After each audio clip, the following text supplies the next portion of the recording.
In the last video, we saw what multi-threading is and how to create threads in C++.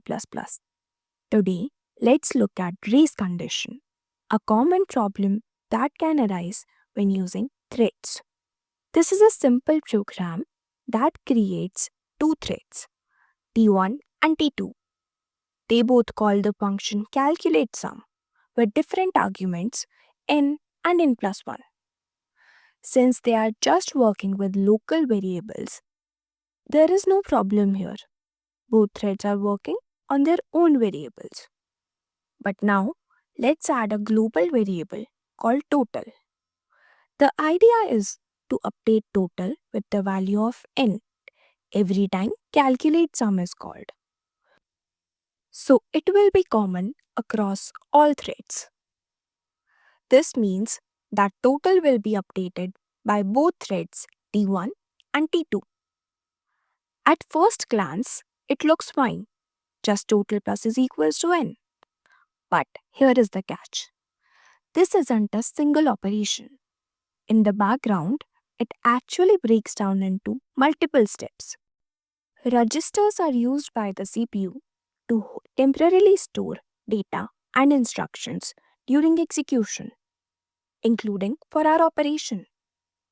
The values are fetched from memory. Here is what actually happens during total plus is equals to n. The value of total is loaded from memory into a register. Let's say total is 5 right now. So 5 is loaded into the register.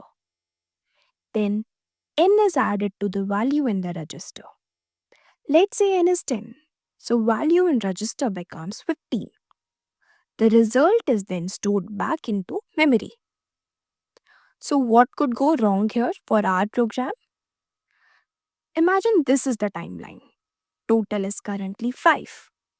And in calculateSum, thread 1 has the value of n as 10 and in thread 2, value of n is 11. Both the threads want to do total plus is equals to n. Thread A begins. It reads total, then it adds n, so the value in the register becomes 15. But before it can write back 15 to memory, our thread 2 starts running. It reads total, then it adds n to total, which is 11. So the value in register is now 16. And it writes 16 back to total in memory. Now, thread 1 resumes. So the register writes its value back to total in memory. Both threads thought they were adding their n to 5. But the final result is just 15. But it should have been the sum of total 10 and 11, which would have been 26. If the second thread had not interfered, we would have gotten 26. But that's not the case here. So, even though total plus is equals to n looks like one action, the CPU does it in multiple steps. And if two threads try to do it at the same time, they corrupt the result. This is called race condition, where multiple threads or processes try to access and modify shared resources simultaneously. And the final outcome depends on the unpredictable order in which these accesses happen. The code where shared data is updated is called critical section. So, in our case, total plus is equals to n is the critical section. How do we fix this? We use a mutex, which is short for mutual exclusion. It ensures that only one thread at a time can enter the critical section. A mutex is a lock. It locks access to shared data so that only one thread can use it at a time.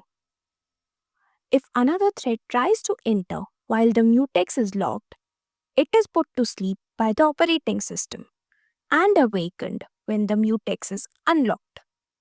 In C++, we use mutex from standard library for this purpose.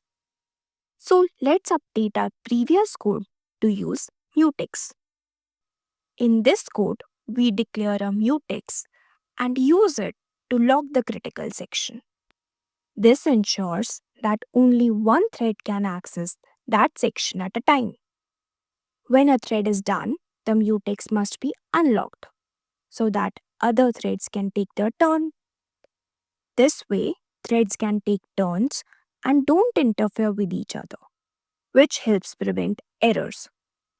It's like giving each thread a turn so nobody messes up the shared data. In production code, you usually don't lock and unlock manually. It's safer to let C++ handle it with something called lockguard. The mutex MTX is locked when lock is created.